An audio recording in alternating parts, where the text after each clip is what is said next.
지난 30년, 정말 드라마틱한 시간이었죠. 전 세계가 하나의 거대한 가족이 될 거라는 꿈에 부풀었다가 지금은 다시 서로 등을 돌리고 흩어지는 현실을 마주하고 있으니까요. 오늘 이 거대한 반전의 이야기를 한번 따라가 보려고 합니다. 자, 그럼 모든 것의 시작점, 희망이 가득했던 그 시절로 한번 돌아가 볼까요? 바로 냉전이 막을 내린 때입니다.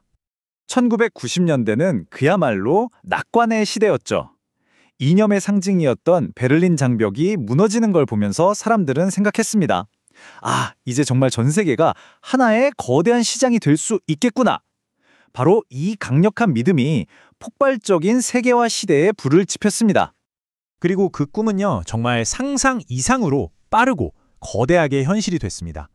우리는 이 시대를 거대한 가속의 시대라고 부릅니다. 1조 2천억 달러? 이게 하루 동안 전 세계에서 오고 간 돈의 액수입니다. 정말 믿기 힘든 숫자죠? 80년대 후반만 해도 하루에 1,900억 달러 수준이었는데 불과 몇 년 만인 1995년에 6배 넘게 폭증한 거예요. 마치 국경이라는 댐이 한꺼번에 무너지면서 전 세계의 돈이 거대한 강물처럼 자유롭게 흐르기 시작한 거죠. 아니, 어떻게 이런 폭발적인 성장이 가능했을까요? 여기 아주 간단하면서도 마법 같은 아이디어가 있었습니다. 바로 비교 우위라는 건데요. 아주 쉽게 말해서 우리는 컴퓨터를 잘 만들고 저쪽은 자전거를 잘 만든다고 해도죠. 그럼 우리 둘 다 어설프게 컴퓨터랑 자전거를 만들 게 아니라 그냥 각자 제일 잘하는 것만 집중해서 만들고 서로 바꾸는 겁니다. 그러면 신기하게도 세상에 존재하는 컴퓨터와 자전거의 총량이 늘어나요. 모두가 더 부유해지는, 전체 파이가 커지는 마법이죠. 그 결과를 보면요, 정말 그래프가 하늘을 뚫을 기세로 치솟습니다. 그쵸? 정말 끝없이 올라갈 것만 같았어요. 하지만 영원할 것 같던 이 엄청난 성장세가 어느 날 거짓말처럼 뚝 멈춰섭니다. 네, 영원할 것만 같던 이 꿈의 단단한 기반에 서서히 금이 가기 시작한 겁니다. 완벽해 보였던 그림 뒤에 숨어있던 문제들이 하나둘씩 모습을 드러내기 시작했죠. 여러분, 한번 생각해보세요. 이렇게 완벽해 보였던 시스템이 과연 처음부터 영원히 지속될 수 있도록 만들어진 걸까? 한때 세계는 평평하다는 말이 정말 유행했잖아요. 근데 사실 그건 신화에 가까웠습니다. 놀랍게도 데이터를 들여다보면요, 대부분의 투자는 국경을 넘지 않고 여전히 자기 나라 안에서만 빙빙 돌고 있었어요. 이건 뭘 의미할까요? 애초에 완벽한 통합이란 없었고 이 거대한 시스템 밑바닥에는 보이지 않는 균열이 처음부터 존재했다는 아주 중요한 신호였습니다. 그리고 그 작은 균열이 거대한 파열로 이어진 결정적인 사건이 두 번 터집니다. 2006년, 수십 년간 이어지던 세계 무역 협상이 사상 처음으로 깨졌고요. 2008년엔 우리 모두가 똑똑히 기억하는 글로벌 금융위기가 전 세계를 덮쳤습니다. 촘촘하게 연결되어 있어서 안전하다 믿었던 시스템 전체가 한순간에 무너져 내린 그야말로 심판의 시간이었습니다. 그 결과는 정말 충격적이었습니다.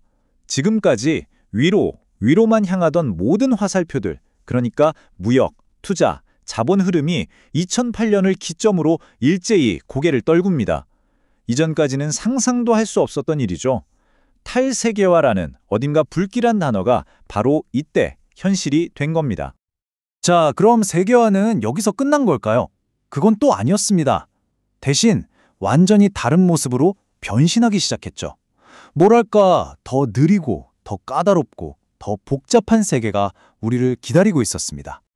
경제학자들이 이 시대를 부르는 새로운 이름이 생겼습니다. 바로 슬로벌라이제이션. 말 그대로 느린 세계화라는 뜻이죠. 폭발적인 성장은 이제 끝났습니다. 무섭게 질주하던 고속열차가 이제는 덜컹거리는 완행 화물열차로 바뀐 셈입니다. 아니, 잘 달리던 고속열차가 왜 갑자기 느려졌을까요? 이유는 크게 세 가지입니다. 우선 첫째, 배송비를 낮추는 것처럼 손쉬운 방법들은 이미 쓸 만큼 다 썼어요. 더 빨라질 여지가 별로 없는 거죠.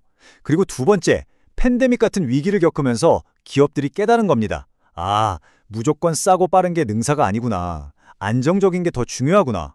언제 끊길지 모르는 불안한 공급망 대신 안전한 길을 찾기 시작한 거죠. 마지막으로 세계의 공장이던 중국이 이제는 부품까지 직접 만들고 스스로 소비하는 거대한 시장으로 변신한 것도 결정적인 영향을 미쳤습니다. 그런데 여기서 이야기가 끝나지 않습니다. 사실 진짜 큰 변화는 지금부터 시작돼요. 세계는 그냥 느려지는 게 아니라 아예 쪼개지기 시작합니다. 90년대에 우리가 꿈꿨던 거 있잖아요. 전 세계가 하나의 팀이 되는 거요. 그 꿈이 이제는 정말 희미해지고 있어요.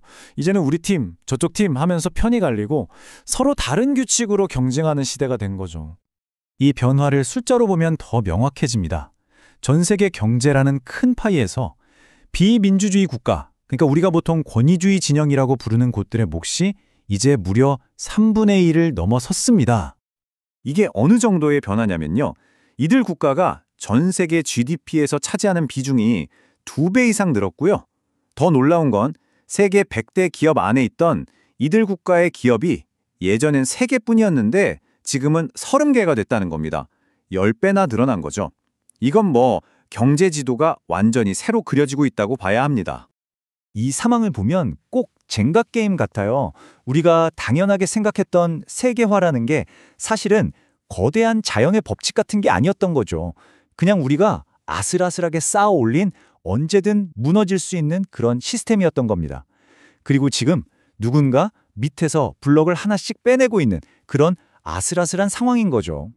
그래서 결국 우리는 아주 근본적인 질문 앞에 서게 됩니다. 이렇게 세계가 다시 쪼개지고 있는데 과연 우리는 과거에 저질렀던 그 끔찍한 실수들을 피할 수 있을까요? 이번에는 과연 다를 수 있을까요? 이 질문에 대한 답은 어쩌면 이 이야기를 듣고 있는 우리 모두의 손에 달려 있는지도 모르겠습니다.